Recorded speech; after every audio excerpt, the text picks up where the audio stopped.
10h45, on est toujours sur le salon digital Bourse Live, les rencontres, une société à la loupe. Et cette société, c'est Villemorin. Pour en parler avec moi, je reçois sur le plateau Édouard Roche, directeur de la communication financière et relations investisseurs. Bonjour Édouard. Bonjour Laurent. Alors, avec vous, on va bien sûr présenter Villemorin, principaux axes stratégiques du groupe, son développement aux investisseurs qui ne connaîtraient pas ou peu la société. On évoquera aussi l'activité avec votre dernière publication de chiffre d'affaires et on terminera sur un volet consacré, et c'est bien normal, à la politique actionnariale, cours de bourse, dividendes, politique mise en place pour les actionnaires individuels. Ben voilà, vous saurez tout, bien sûr, ce moment d'échange est le vôtre. Si vous avez des questions, posez-les, on y répondra en direct. Et puis on va commencer tout de suite. Édouard, il est connu le nom de Villemorin, hein. Là-dessus il n'y a pas de surprise, mais je pense que les gens qui nous regardent, les investisseurs, ne savent pas forcément tous les métiers qui se cachent derrière, ni la façon dont le groupe déploie ses priorités stratégiques. Allez, c'est le moment pour un portrait complet en introduction de la société. Merci Laurent. Un portrait, oui, que j'aime bien commencer par la présentation de notre modèle d'affaires. Ce que l'on a essayé de résumer à l'écran sur cette slide, hein, c'est que nous sommes un semencier, c'est notre métier. 3 étapes dans notre chaîne de valeur. La création de semences, c'est l'étape la plus fondamentale parce que c'est celle qui concentre le plus de temps. On estime qu'il faut entre 7 et 10 ans pour créer une nouvelle variété de semences. C'est comme un nouveau médicament. C'est comme un nouveau médicament. Ouais. La R&D, la recherche, est une étape absolument fondamentale de temps, mais aussi d'investissement. On y reviendra certainement tout à l'heure. Donc ça, c'est la première étape, la création de semences. Ensuite, nous produisons ces semences au champ ou dans des serres avec nos agriculteurs multiplicateurs. Et ensuite, nous les commercialisons. Ce modèle d'affaires, il s'appuie sur plusieurs façons de l'exercer. Une grande proximité tout d'abord avec les marchés sur lesquels nous opérons. Une vision également à long terme du développement. Le temps, vous allez voir, c'est un élément fondamental dans notre activité. Et puis 3 valeurs que l'on partage avec notre maison mère, qui est aussi notre actionnaire de référence, Limagrin. C'est le progrès, la persévérance et la coopération. Et d'ailleurs, notre logo le dit bien, nous sommes les activités semences de Limagrin. Un triptyque également sur nos axes stratégiques, mais on va y revenir dans quelques instants, sur l'investissement justement en recherche, l'internationalisation de nos activités, et puis tout au long de notre développement, la conjugaison d'acquisitions ciblées et de partenariats.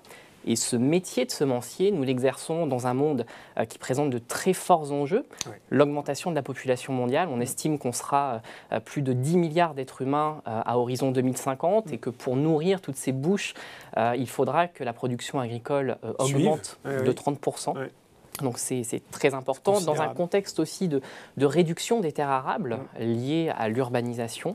Et puis évidemment, il y a un enjeu qui est structurel, qui est aujourd'hui au premier plan, c'est le changement climatique. Il y a beaucoup de défis à relever. On va rentrer dans le détail de ces métiers, de ces axes stratégiques, en rappelant peut-être déjà une évidence, c'est Villemorin, le premier semencier mondial non agrochimiste. Il va falloir d'ailleurs que vous m'expliquiez cette petite nuance. Qu'est-ce que ça veut dire ? On est très fiers de dire qu'on est le 4e semencier mondial, mais on est encore plus fiers de dire qu'on est le premier semencier non agrochimiste. Ouais. On est un pur player de la semence. On ne fait que des semences, on ne fait pas de chimie. On nous compare souvent à des Bayer, à des Corteva, mais nous avons un seul savoir-faire qui est celui du généticien, du sélectionnaire, un savoir-faire historique qui est celui de la production de semences. Quelques chiffres peut-être pour donner l'envergure de notre métier. Sur l'exercice 2020-2021, c'est 1,5 milliard d'euros de chiffre d'affaires, 93 millions d'euros de résultats nets et plus de 7000 collaborateurs dans le monde. Ouais, donc c'est des chiffres effectivement impressionnants. Cette activité de semencier, elle se répartit en 2 grandes divisions, semences potagères, semences grande culture. Et là, ça rejoint un petit peu ce que vous disiez tout à l'heure.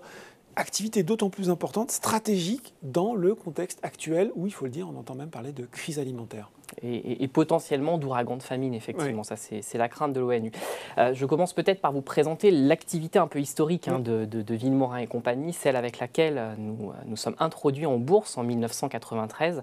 C'est celle des semences potagères. Et là, nous sommes le leader mondial, nous sommes le numéro 1 des semences potagères depuis 2018-2019. C'est une activité avec laquelle nous commerçons avec des maraîchers, des conserveurs, ce sont nos principaux clients. Nous sommes présents sur l'ensemble des géographies avec des espèces qui sont à la fois mondiales, c'est le cas de la carotte, c'est le cas du poivron, des tomates, où nous sommes leaders sur ces espèces, mais aussi des espèces beaucoup plus locales, des espèces de niche, où là aussi nous avons une position de leadership. Je pense par exemple aux fenouil en Italie, ou par exemple à l'endive qui est consommée, commercialisée dans le nord de la France et dans le Benelux. Et cette activité de semences potagères, elle représente 47% de notre chiffre d'affaires. Une autre activité qui est celle des semences de grande culture, ouais. Voilà, avec laquelle on a rejoint le périmètre coté avec ces activités en 2007. Donc l'introduction de ces activités sur le périmètre coté est beaucoup plus tardif. Là, nous sommes dans une position de challenger, on est le numéro 6 mondial. Nous avons une stratégie multi-espèces avec 4 espèces mondiales que nous avons dans notre portefeuille, le maïs, le tournesol, le colza et le blé. 2 espèces parmi ces 4 espèces stratégiques sont mondiales, c'est le maïs et le tournesol, aussi bien en valeur qu'en surface.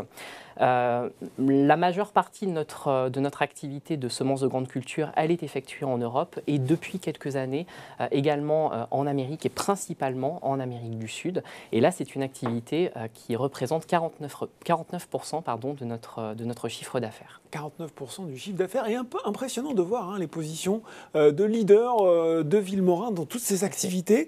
À côté des semences potagères, des semences grande culture, il y a l'activité produits de jardin. Là, c'est pour tous les jardiniers amateurs et dont les enseignes fleurissent dans nos villes.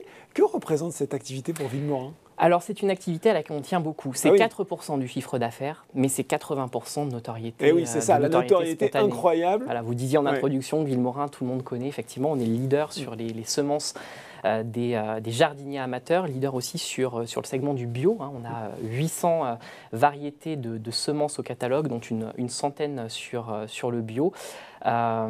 Et donc, c'est une activité qui est historique pour le Villemorin et compagnie. Je crois qu'on voit à l'écran notre boutique sur les quais de la Mégisserie à Paris. Voilà. Ouais, très belle, effectivement, la notoriété de Villemorin grâce à ces différentes boutiques. Voilà, maintenant qu'on a fait un tour exhaustif des activités du groupe, on va revenir en les détaillant. Vous l'aviez évoqué sur les 3 priorités stratégiques que nous avons vues ensemble au début. Et on va les rappeler justement. Alors effectivement, trois axes stratégiques pour notre développement. C'est l'investissement soutenu et continu en recherche, mais on va y revenir dans quelques instants. C'est aussi une forte internationalisation de nos activités. On a 41% de notre chiffre d'affaires qui est réalisé hors d'Europe. Ouais. Exactement. Parmi nos collaborateurs, nous avons 77 nationalités différentes qui sont représentées et 47% de nos effectifs sont situés en dehors de l'Europe. Donc une vraie internationalisation des activités avec une présence sur l'ensemble des continents. Et puis un dernier axe stratégique qui est la conjugaison d'acquisitions ciblées et de partenariats. Alors je pense par exemple à notre joint venture aux États-Unis qui est AgriLiant, ou encore à la participation minoritaire que nous avons dans Citco, qui est le premier semencier africain. Ce que l'on regarde quand on souhaite nouer un partenariat ou réaliser une acquisition avec une structure, eh bien, c'est comment celle-ci va nous permettre de pénétrer une zone à fort potentiel de développement. C'est aussi comment on va enrichir notre catalogue de ressources génétiques. Toujours, Exactement. Oui. Et puis, et ça c'est d'autant plus important dans la période actuelle avec le conflit russo-ukrainien, mais aussi avec le changement climatique, c'est comment on va mitiger nos risques et les ventiler sur l'ensemble des géographies. Quand les mauvaises conditions météorologiques sont moins bonnes dans l'hémisphère nord, on est implanté dans l'hémisphère sud, ce qui nous permet de continuer à produire et livrer des semences diversification des risques, et on voit que là aussi c'est primordial. Exactement. Si on fait un focus sur le premier axe dont on a parlé, l'innovation, elle est partout, justement, pas seulement dans la tech, c'est un peu quelquefois l'idée reçue, mais une fois qu'on a dit ça, en quoi consistent ces investissements de recherche pour Villemorin ? C'est quoi ? C'est des carottes plus grosses, des tomates avec plus de goût, plus résistantes C'est exactement ça, c'est tout ça. Peut-être 2 chiffres pour illustrer ce qu'est la R&D pour Villemorin et compagnie. C'est 257 millions d'euros sur l'exercice précédent. Donc c'est 16,4% de notre chiffre d'affaires semences aux professionnels qui est consacré à la R&D.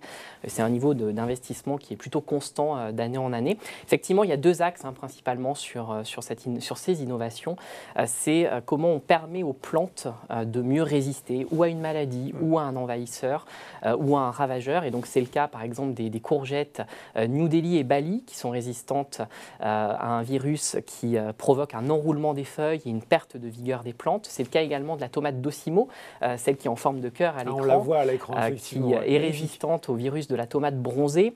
Je pense également à Terrapure. Terrapure, c'est une carotte qui n'est pas une carotte de consommation, c'est une carotte piège que l'on sème tout simplement pour limiter la propagation des nématodes qui sont des vers, des petits vers dans le sol qui vont attaquer le système racinaire. Elles attirent ces nématodes et ensuite on peut semer les vraies carottes de consommation. Donc c'est une culture en fait de nettoyage du sol, si j'ose dire. Et puis une dernière innovation qui naturelle, en plus. Naturelle, exactement. Ça c'est important parce que toutes ces innovations elles permettent de limiter les produits phytosanitaires. On est vraiment focus sur ce savoir-faire de semencier. Une dernière innovation sur les grandes cultures, innovation de rupture, qui est le fruit de 20 ans de travaux de recherche, celle sur le colza LG Architect, qui est résistant, lui, à la jaunisse du navet, également, qui offre une meilleure résistance à l'égrenage, mais aussi au froid et à la sécheresse. Et LG Architect, qui est la marque commerciale de ce colza, c'est l'une des 3 marques les plus commercialisées en Europe au cours de ces 3 dernières années. Donc on en est très fiers. Ça, c'est le premier axe. Et le deuxième axe de la recherche, c'est l'expérience du producteur, mais aussi l'expérience finale du consommateur. Et là, je pense à Amoresco, qui est le premier chou romanesco orange. Il a un goût très intéressant.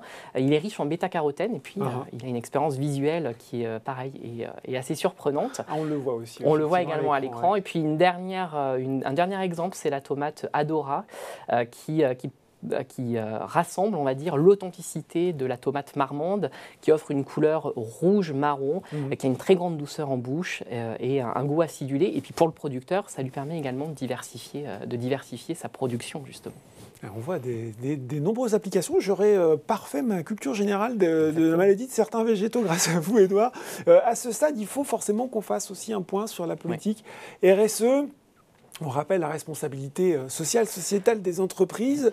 Vous êtes, on l'a dit, et là c'est pas histoire de dire, c'est vrai, au cœur des enjeux contemporains de nourrir la planète avec des végétaux qui sont en même temps plus résistants, notamment au changement climatique. Le défi est énorme. Quels objectifs extra-financiers vous êtes mis? Oui, le défi est énorme. Et c'est vrai que quand on est semencier, parler de RSE, c'est tellement intrinsèque finalement à notre métier de semencier parce que justement, on adresse ces problématiques que vous venez d'évoquer, que je rappelais en introduction. On travaille à travers la génétique à l'amélioration des plantes qui sont le premier capteur de CO2. Donc cette dimension, elle est forcément intrinsèquement ancrée dans notre métier. Alors on a quand même formalisé les choses avec un programme RSE qui a été écrit en 2019. Il a 3 axes. Le premier, c'est de contribuer au progrès durable de l'agriculture par la semence. On est ici sur les notions de génétique et d'enrichissement des ressources génétiques. Et je citerai simplement un chiffre, c'est 324 nouvelles variétés qui ont été lancées sur l'exercice précédent. Un deuxième axe qui concerne plus l'éthique des affaires, mais également le bien-être et l'épanouissement de nos salariés et évidemment un programme environnemental avec des objectifs. Alors, on l'a mis à l'écran, par exemple, de la valorisation de 85% de nos déchets d'ici à fin d'année. Puis un troisième axe qui est autour de la coopération et notamment sur les territoires sur lesquels on s'implante, où là on noue justement des partenariats avec l'ensemble des parties prenantes de ces territoires. Peut-être un dernier mot sur le sujet pour vous dire que depuis 2016, nous sommes évalués par Gaïa, qui est l'indice de référence, l'indice boursier de référence en matière d'investissement socialement responsable. Et on a une note qui progresse d'année en année. On était la 30e entreprise sur 400 l'année dernière, avec une note de 84 sur 100 versus 77 l'année d'avant. Donc voilà, on est en progression aussi. Objectif top 10 ? Objectif top 10.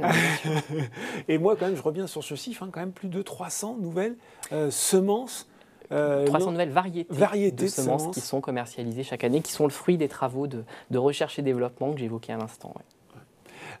Forcément, on va parler chiffres, mais on est sur Boursorama, on va aussi parler chiffres financiers. Comment se porte l'activité de Villemorin au moment où nous parlons ?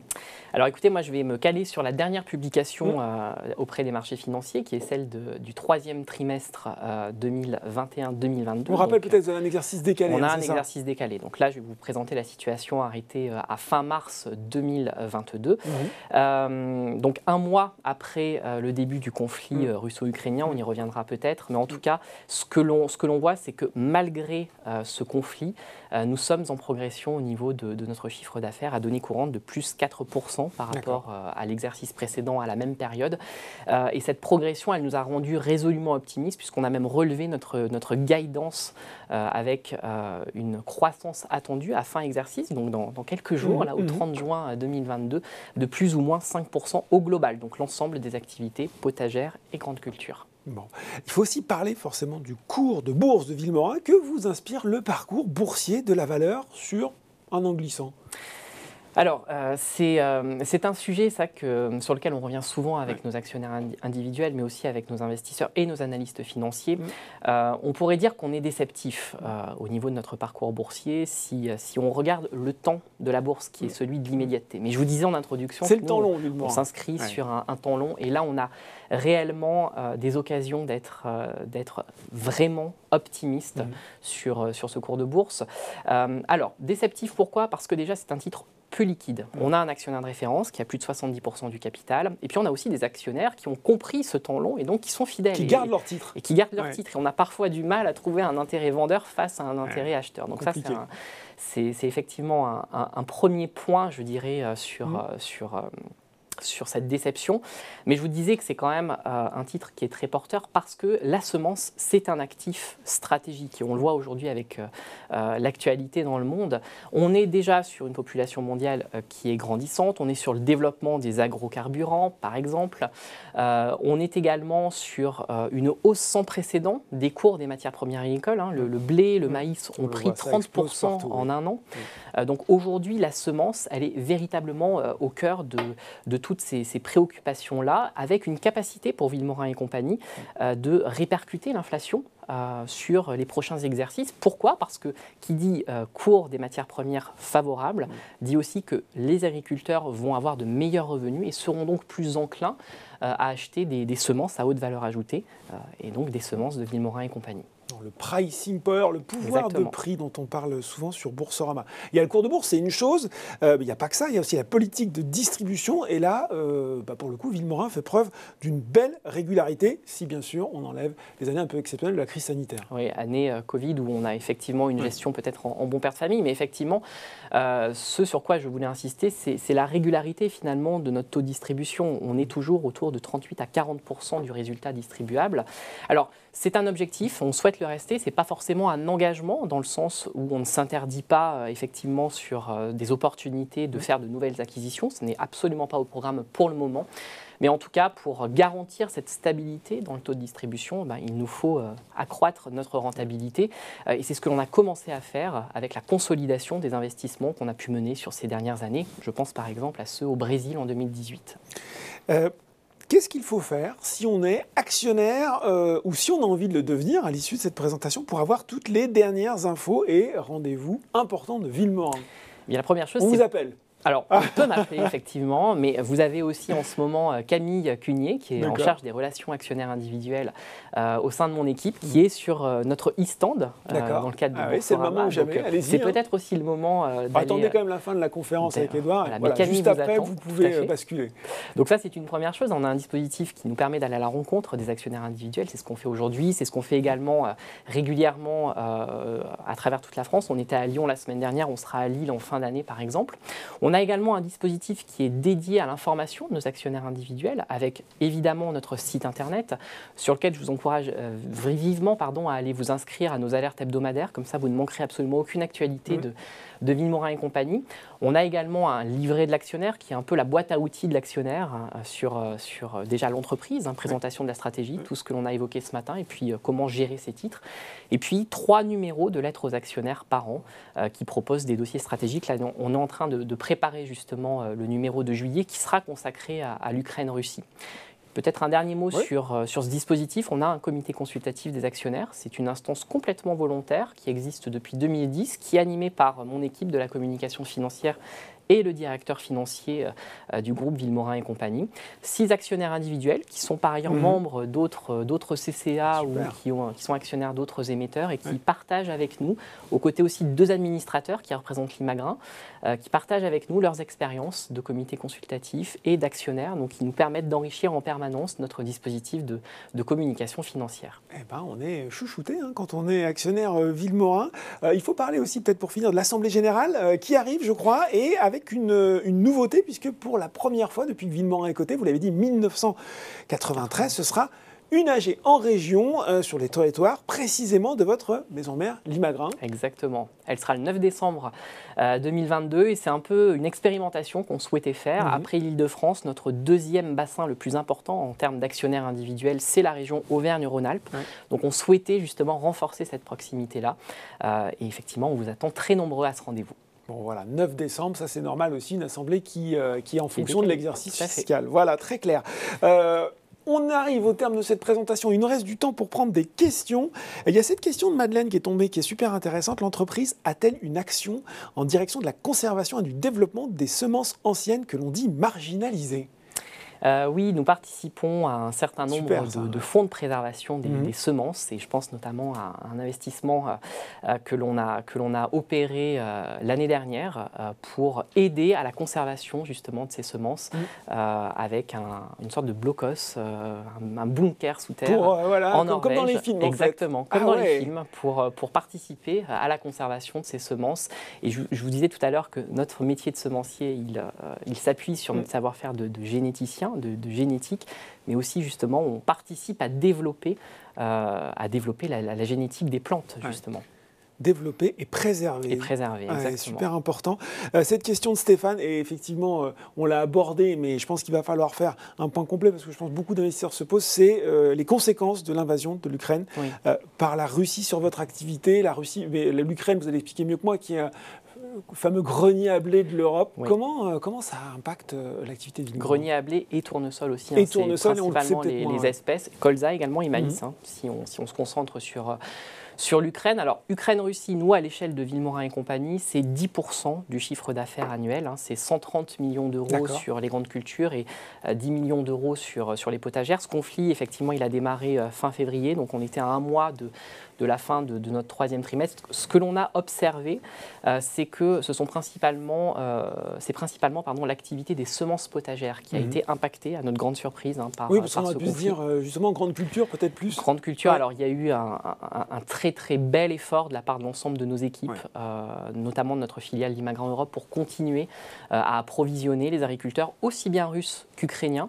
On a souhaité maintenir nos activités en Russie parce qu'on a considéré qu'il était de notre responsabilité en tant que semencier, en tant que premier maillon de la chaîne alimentaire finalement, de maintenir les flux engagés avec les producteurs russes, parce que sinon c'est déjà la population russe qui souffre, mais c'est aussi des ouragans de famine dans le nord de l'Afrique, au Moyen-Orient, avec des pays qui sont fortement dépendants des exportations de blé, notamment de la Russie. Donc une activité grande culture qui a quand même délivré de très très belles performances, mais qui s'appuie sur un premier semestre qui était très solide, avec de très belles progressions de part de marché en colza, notamment en Europe. On est le leader du colza en Europe, mais aussi en Amérique du Sud, avec de très belles campagnes au Brésil, en maïs et en soja. Et puis donc les semences potagères qui ont été un peu plus impactées parce que plus sujettes, j'ai envie de dire, à l'inflation. Et donc certains producteurs ont opéré des conversions de culture vers les céréales, justement. Et puis des problèmes un peu récurrents de disponibilité de main-d'œuvre, par exemple, mais avec une grande confiance quand même sur la suite. On sera toujours là, on sera toujours obligé de nourrir ces populations. Donc nous, notre métier, je vous le disais tout à l'heure, la semence, c'est un actif stratégique. Donc ça, c'est réellement notre optimisme. Puis je dirais peut-être un dernier mot pour nos collaborateurs qui sont en Ukraine, qui ont fait preuve. J'allais vous poser la question. Oui, vous en avez, c'est ça ? On a effectivement une centaine de collaborateurs qui sont installés en Ukraine, une centaine également en Russie. Donc on a mis en place tout un dispositif de couverture, de prévoyance. Certains collaborateurs ont même été accueillis par des collègues en Pologne. Donc il y a une vraie solidarité et un vrai dévouement. C'est ça que je voulais saluer de la part de nos collègues sur place pour maintenir le business et parfois livrer des semences dans des coffres de voitures dissimulés entre les bombardements. Donc il y a réellement un engagement sans faille de la part des équipes sur place. un engagement sans faille. Ce seront les mots de la fin, les pieds bien plantés dans la terre, mais le regard loin vers l'horizon. Voilà, c'était la présentation de Villemorin. Merci beaucoup, Edouard, pour cette présentation. Merci beaucoup de m'avoir invité. Merci, Laurent. Voilà, c'est fini pour cette conférence, mais restez avec nous, le programme se poursuit sur Bourse Live.